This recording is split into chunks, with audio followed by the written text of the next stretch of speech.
দীর্ঘদিনের দুর্ভোগ কেটেছে পটুয়াখালীর রাঙ্গাবালী উপজেলার মানুষের। আমলাভাঙা খালের ওপর ১৭৫ ফুট দীর্ঘ কাঠের সেতু নির্মাণ করেছে প্রশাসন।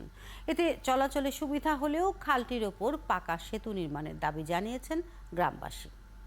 কামরুল হাসানের তথ্য ও ছবিতে প্রতিবেদন।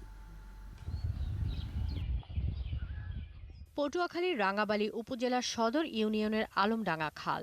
এই খালের দুই পাড়ে দক্ষিণ কাজীর হাওয়া ও পশ্চিম নেতা গ্রামের মানুষ যাতায়াত করতেন নরবরে বাঁশের সাঁকো দিয়ে, আর সাঁকো পার হতে গিয়ে প্রায় ঘটত দুর্ঘটনা। অবশেষে মানুষের দুর্ভোগ কমাতে উপজেলা পরিষদ চেয়ারম্যানের উদ্যোগে তৈরি করা হয়েছে কাঠের সেতু। ১৭৫ ফুট দৈর্ঘ্য আর ৪.৫ ফুট প্রস্থের কাঠের সেতুটি তৈরি হয়েছে মাত্র ২৩ দিনে। বিকাশে কম খরচে ক্যাশ আউটের লিমিট বেড়ে ৫০,০০০। প্রিয় এজেন্টও 2টা। গ্রামের মানুষের আসা যাওয়া সহজতর হবে, ছেলেপেলেদের স্কুল, কলেজ, মসজিদ, মাদ্রাসায় যাওয়ার সুবিধা হবে।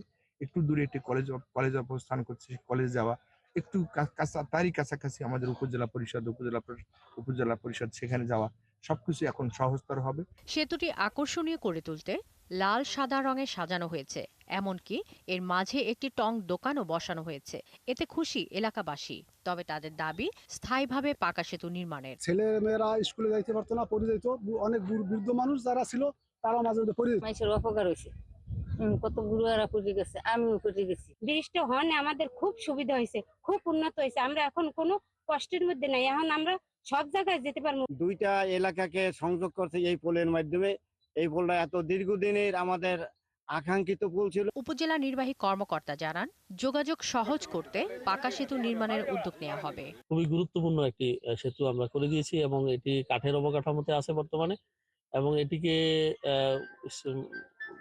আমরা কনক্রিটের ব্রিজ যাতে করে দেওয়া যায় তাড়াতাড়ি, আমরা সেই ব্যবস্থা গ্রহণ করব। মোট ৩,৬৭,০০০ টাকা ব্যয়ে নির্মিত কাঠের সেতুটি জনসাধারণের জন্য খুলে দেওয়া হয়েছে ২০ মার্চ।